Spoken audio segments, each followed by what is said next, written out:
welcome to Next to Ned. I'm Joe. And I'm Julie. Julie, how are you? Hey, I'm great. So I have a question. Have you started classes? I have. You have started classes? Yeah, we started classes. Well, I knew that, though, because I had a little feedback. What? Yeah.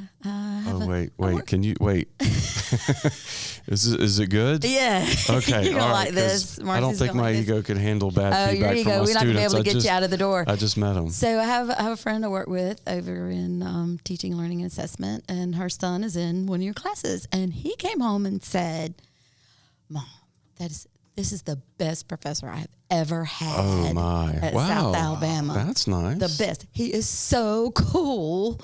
He has a podcast and a rock band. Oh, that's awesome. Yeah, so I mean we always do introducing ourselves. Well, he said even your interests are cool. So I was like, nice. oh yeah, I got to tell Joe he's I still the cool kid on the block. I don't get that every night. That's No, nice you don't. to have. Yeah. I don't get that. So that's awesome. I'll be sure to find out who that is and pay him or something. Okay. I thought maybe you already did. Well, I may have, but I'm not going to tell you if I did. Okay. Yeah. So we have a first today, Julie. Yes, we do. So we have two guests in the studio at the same time. And I don't know why that hasn't happened before. I know, right? So we just have some innovative guests today. That's right. That said, hey, we're going to do it together. They came in together. So I love that. So today, and I'm looking at my phone, so I don't want to get it wrong. We've got Coach Terry King. Yes. And we have Miss Jane Bartlett Pappas. Yes. And they are both with the Drug Education Council. So thank you both so much for agreeing to be on the show today. Thanks for having us. So if you don't mind, we'll just start off, one at a time. Just take us back to how you got to where you are today. Tell us your story. Ladies first. Okay. I was going to say you, but I'll jump in. I'm Jane Bartlett Pappas. I'm the Youth and Outreach Coordinator at the Drug Education Council. I've been there for 2 years now, so not as long as Coach King, but grew up here in Mobile, went to St. Paul's Episcopal School, graduated in 2011, and moved to Tennessee, went to the University of the South in Sewanee, Tennessee. So Nice. did that. So I was away from home and then decided to move to Hawaii. So lived out there and lived Just decided to go to Hawaii. I did a one-way ticket, did it, and loved it. Worked on a farm, but then missed family, missed home. So came back and found my way to the drug ed. Wonderful. That must have been a challenge to leave a place like Hawaii. It was, but you also realize how much you love home. Right. Did you mention what your degree was in? It was in English. In English. I was just interested, but it wasn't farming or drug education council. No. That kind of thing. Nothing related. So English is always good, right, Joe? Well, yeah, that's my undergraduate degree. I love it. Couldn't do a whole lot with it, but I sure enjoyed it. You could farm and you got a job. Hang out in Hawaii. Right, hang out in Hawaii. Anything you want. Anything you want. Nice. How about you, Coach? Well, they call me Coach. I'm a product of the Mobile County Public School System, and I'm a very proud graduate of Manatee Blunt High School. Awesome. Nice. I ran track at Mississippi State University, and I ring a cowbell daily. My oldest daughter just graduated from Mississippi State. So There's a lot in common there. Yeah. Yes, I got my degree in health, physical education, and recreation. I got a master's from South Alabama and a master's from Alabama State University in administration. Wonderful. Nice. Very nice. So after you graduated, what did you do for your time? You were obviously you're a coach, so tell us about that. After I graduated, I came back to Mobile. Then I left in the 90s, and I went and worked in Greenwood, Mississippi for 5 years as a coach. And then I moved. I was recruited back to Mobile. Nice. And when I got back to Mobile, I got back into coaching, and I was an educator, health and physical education teacher, and then eventually I got into administration. Well, what did you coach? Track and field. Track and field. And is that not how you got to college? You got a track yes, scholarship? I received a track scholarship. Wonderful. I was a cross-country runner. Wonderful. There were very, very few of us during that time, so I enjoyed it. That's enjoyed great. the moment. And if I had to do it all over runs. again, I'll go back to Mississippi State. That's great. That is wonderful. One of my best memories of Mississippi State was dropping my daughter off there one time and coming back, and I had to stop because there were just cows in the middle of the highway. Yes. They just Is that why the cowbells? I don't know.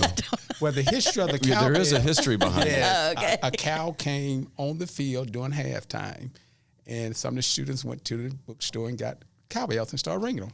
Okay. Yes. I didn't know that. And they won that game, right? We won the game. And because the cow was on the field with the cowbell when they won the game, that was our it. magic The number. cowbells Yes. from then on, right? Well, how did you make your way to the Drug Education Council? And And what do you do there? Earlier, I like I said, I was in the Mobile County Public School System for 25 years, and believe it or not, I've been with the drug ed that long. And during that time, the drug ed offered a summer program for youth as it relates to the dangers and risks of drugs and alcohol. So I was fortunate enough to be involved in that program. And the unique thing about that program, it focused on the whole child. Not only did we do drug prevention, we had creative and performance arts. We had band, we had chorus. So, the focus was on the whole child. And you don't find many programs that do that. So once I realized that, I say, this is a nice program. This is a nice organization to work with. And Ms. Pierre, my supervisor, and Virginia Guy, they encouraged me to stay with them, and I am. And my position now, I'm coordinator of school-based programs. Okay. And I started this program in 2013. I told them I would give them 1 year. Funny how that works. Yeah, funny how that works. So we're still going. and it's been rewarding. It must be. It's been rewarding speaking with the kids and getting their feedback. So a school-based program, do you stay different, you go to speak at those schools? Yes, we do the programs in a classroom setting, and that was the key right there, because you tend to get the message across with young people in a classroom setting much better than a large audience. Right. So how long has this organization been around, the council? For close to 50 years. Wow. We've been, an important nonprofit in the city for that long, and have been just doing incredible programs. Not to show my own age, but I probably remember when that was started. So I remember, well, maybe not that far back, but, yeah. And the drug ed little bus coming around to the schools, Right.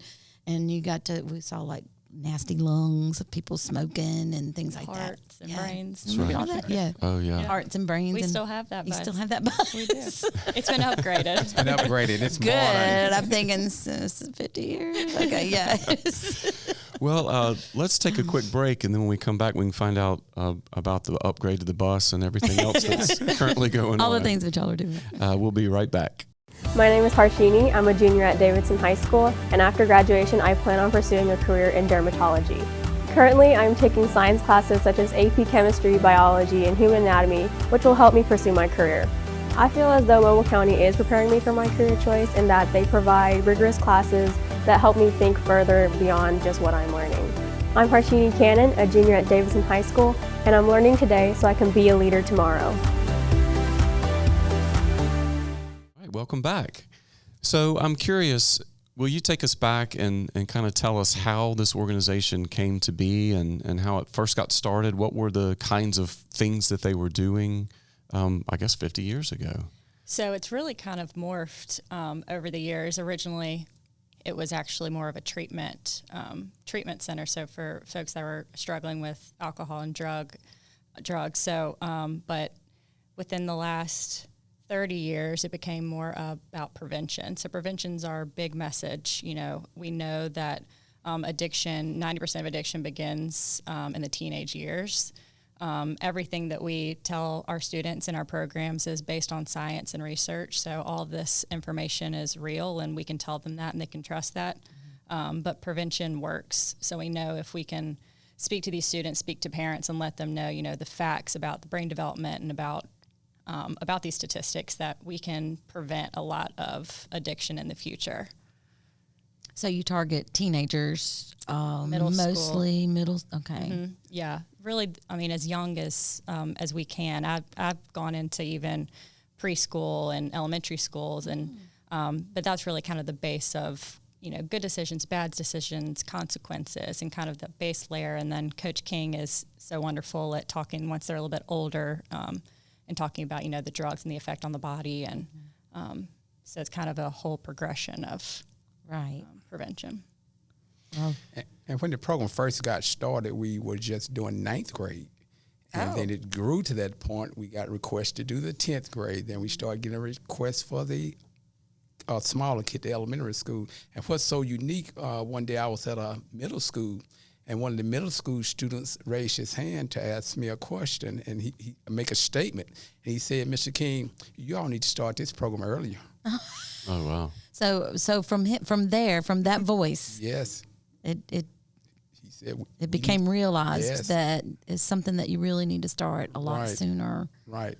And, as JB said, the key to talking, in my opinion, the key to talking to young kids is we need to give them the chance to communicate back to us. We need to understand them. Everything they say is not wrong. Mm-hmm. They like to hear or say, "You're right," but we can give an explanation, make them feel that they're playing a role to keep them engaged. And that's what I feel is so important. So does JB. When we go into the classroom, we want feedback from the students. We don't want us to just be standing up, walking around, boring, talking. That doesn't get it. And we also have handouts, and we play games with them. So we want the students involved when we're in the class at all grade levels. Right. So how does it come about that you come into a class? Does a school invite you to come in, or is it just a standard thing that happens within the school systems, or? We have a waiting list right now. Now, so they seek you out, or you Both. both? Yes, yes. When the program first got started, we introduced them to the program, and the following year we were getting phone calls. So it's both. So you mentioned obviously going into the classrooms during the school year, and then you mentioned a summer program as well. Is that the summer program something that still takes place, or? No, we don't have the summer program anymore. No. Okay. Right. How was it for you during the pandemic? So how were you just doing virtual sessions with the kids, or what did that look like? Oh gosh, I can understand the teacher's pain. Evidently, he did virtual. Especially when you're not technology savage like myself, and gosh, having JB on board, yay. So, yeah. So we did do virtual, several schools virtual. It was, and what we found, and I think JB can contest to this, both of us doing it together and another coworker teaming up, the kids get different perspectives, and and we were able to interject different ideas. So, doing it more than one person is much easier. A collaboration Always, is sure. always good because you can bounce off of each other and fill in where something else. Somebody said this, and you can fill in with that. Makes it Kind of fun. like you and I do. That's what Julie. I was thinking. That's what I was thinking. Collaboration is great. And kids see that too. You're modeling that for them. Yes. So Have you been able this year to go into the schools again, or? Not yet. Okay. But we are preparing for our Big Red Ribbon Week, which is in October. that's you guys. That's us. Okay. We Okay. can talk about Red Ribbon Week. I have Yes. such a tough time with that. It's Red Ribbon Week? so fun. Okay. It is a tongue I didn't have a twister. problem with it till Red you Ribbon Week. made me think about it. Sorry. Red Ribbon But Week. yes, that's exciting. That's always an exciting time in elementary school. It is. It's so much fun. It's one of my favorite weeks of the year. It's just our big drug-free awareness week, and we have activities, and we speak to schools, and we have fun giveaways, and it's really just kind of like our week to shine and to get time with kids and to spread the message of prevention, really. It really is. And what I really like about it too is you have a leader, or I want to say a winner. Is it a leader It's from a each leader. school? Yes, and they're selected by their school, and this is in Mobile and Baldwin counties. So a student is picked, so that's 200 and something schools, and so that's really cool to have that one leader that'll lead activities in the school for the week. So can you tell us a little more about that? Yeah, so Red Ribbon Week, every school in Mobile and Baldwin counties can choose a leader to represent their school for the year, and their grades pre-K through 12, and they are expected to lead the Red Ribbon Week activities, as well as we challenge them to do a community service project. Oh, okay. And each school, we sent on information this past week about how to register your students. You can go on our website, drugeducation.org, and register them. And then as soon as they're registered and we've got that information, they can start that community service project. So I know at our school that they come up, the little ones, I was at a K-2 school, and they come up with such heartfelt projects. They do, and they can be better than the high schoolers sometimes. They get very creative. But yeah, it's a fun week, and seniors are actually up for scholarships. Oh, so the high schoolers, but they have to do the same thing? They Yes. still have to do the same challenge or theme? They do, and this year's theme is "We Love Our Healthcare Heroes." In light of Yes, COVID, we wanted nice. to find a way to get our kids involved in supporting those that have helped keep us healthy and safe this year. What a wonderful. So, what do you mean by scholarship for the seniors? So any student that submits a community service project, K through 11, is eligible for a prize. 12th grade is eligible for a cash scholarship, and that scholarship is called the Courtney Upton Scholarship. And that's named after an employee of the drug ed that passed away a few years ago, and she wanted to leave the scholarship for students to give back to their community and then to further their education. So to be able to have that scholarship to buy school supplies or a laptop or anything to help with going forward into college or whatever their next step was. That's great. Yeah. So, I'm curious about, so many. You hear so much now about younger people doing vaping. Has that become something that you've incorporated into your education program? Yes, and we both can piggyback off each other. Around 2014, I was in Washington, D.C. at a workshop, and oh my gosh, it was like vaping mania going on. And, everybody was leaving other sessions trying to get to the vaping session because that's when it was hitting the United States around that time. And I got several calls from Mobile, look, go to the vaping.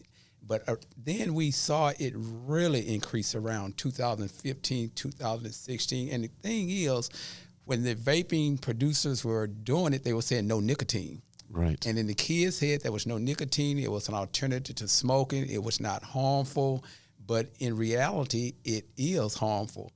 But we don't hear as much now, but it's still going on. So it's died down just a little. As you know, different states are suing the vaping organization, the vaping makers. I'm sorry. Wow. So we're seeing it die down just a little. So it's sort of a trendy thing to do. Yes. Yes. It was Easy to get to. Yes. It was easy to get. Easy to get. The flavors are making it attractive. And of course, the marketing. and the design like a flash drive. Right. Well, I'm glad to hear that it's coming down some, that it's not quite as popular, because I know, I don't know if it was true, but I'd hear things like, popcorn lung and these other things that would happen to kids. It sounded like it was permanent if they got it. And what's good is parents who have had the experience with their children, they were placing the information on YouTube so we can download it, because they said they did not want it to happen to any other child. So we gave the kids the opportunity to see what it actually happened to a real person versus an actor portraying it. And so I think when we downloaded those videos and saw kids the real idea of what a parent said, and don't allow this to happen to you, that made a difference with us being able to present it to the young people in the schools. Right, a reality check. Yeah, that's interesting. I mean, thinking about social media in that way, you're able to gather stories a lot faster than you would have been able to do in the past. So, but that also was kind of the challenge, because that was where they were getting their information. Sure. It wasn't always the right, they were getting the message that this is safe, this is okay to do. And listening to the message they wanted to hear. Right. Exactly. So what are the plans for the council? What's forward. coming up? You want to start first? You go ahead. Well, we want to continue prevention, and we feel that to solve the problem, especially with the young people, it's prevention. Prevention is the key. Stop it before it starts. Continue to educate the young people. As you said earlier, they feel when they Google is the right answer instead of getting evidence-based information. And I think the biggest challenge is, our teachers, I think we need to, I think as a society, we need to find out a way to keep our teachers, because we know children are first, but they can't be first if we don't have the teachers in the classroom. And I don't have the data, but I'm pretty sure we're having less teachers going into the field, and that's a big fear for myself. So, I think moving forward as a society, we need to put more emphasis and express that teachers, we love you, we care for you, we know you have a tough job. I can go on and on. Well, we know you come from that background yourself, and so Absolutely. That's great. How about for you? What are some of your initiatives, or what do you see coming? Really kind of to piggyback off Coach King, really just that message of prevention. I think being able to find the best way to reach children, kids, teens, parents, the community, the more that we can raise the awareness of how important this is. And unfortunately, throughout the pandemic, addiction has become a bigger issue. It was already a huge issue to begin with, but just with the stress and the sickness, people have just, gone back to making bad decisions or relapsed or have started using something that, they hadn't. So I think our services are going to be even more needed. And so seeing that makes me even more passionate to try to prevent it even more. So I just think reaching the community, reaching those people that may not have those resources is the most important. Right. Well, I want to ask too. I mean, do you think that you'll use some of the technologies that you used from the pandemic going forward, and kind of integrate both of those? Absolutely. Yes. I think so. Some really great things have actually formed. That maybe you can reach more people. Exactly. Yeah. So how many is on the team in the first place? How big is the Drug Education Council? How many? Oh, wow. 3 people? 6, 7. 6 in Mobile. See, that's the 10 people 15. to cover all of 15. that, and to do all of that is It's huge. that's really huge. Because we're in Mobile, Baldwin, we're in 7 different counties. And you can't be Our main office is here in Mobile, but we're in Southwest Alabama. So Gotcha. Oh, so yeah. that's a lot of ground to cover. That sure it's a is. challenge. And that's where the technology can That's where can help, technology perhaps. can come in. Exactly. So it's just getting the word out in new ways. Right. Getting creative. Right. That's great. Well, thank you both so Gosh. much for being on the show with us We today. are so Thank glad you to have all. you Thank both, you all and for your having message us. is wonderful, and we hope you continue to reach everyone and you. continue that prevention message. So, and one more time, when is Red Ribbon? I did it. You psyched me out. Red Ribbon Week. When is Red Ribbon Week It's this the year? last week of October, so I believe the official dates are 23rd through 31st. Okay, October. nice. That was when Brady's going to come home and he's going to say, "I got to wear crazy socks today. Yes. It's crazy That's sock right. day." Or That's right. Crazy hair day. Crazy Well, hair day. I can't wait to see what the kids come up with for Too their cool to do community drugs day or projects for the. Oh, that's right. The community projects are great. Yeah, it's gonna be really They good. are. They're the best. Well, thank you for listening and watching today. And please be sure to continue to join us as Julie and I.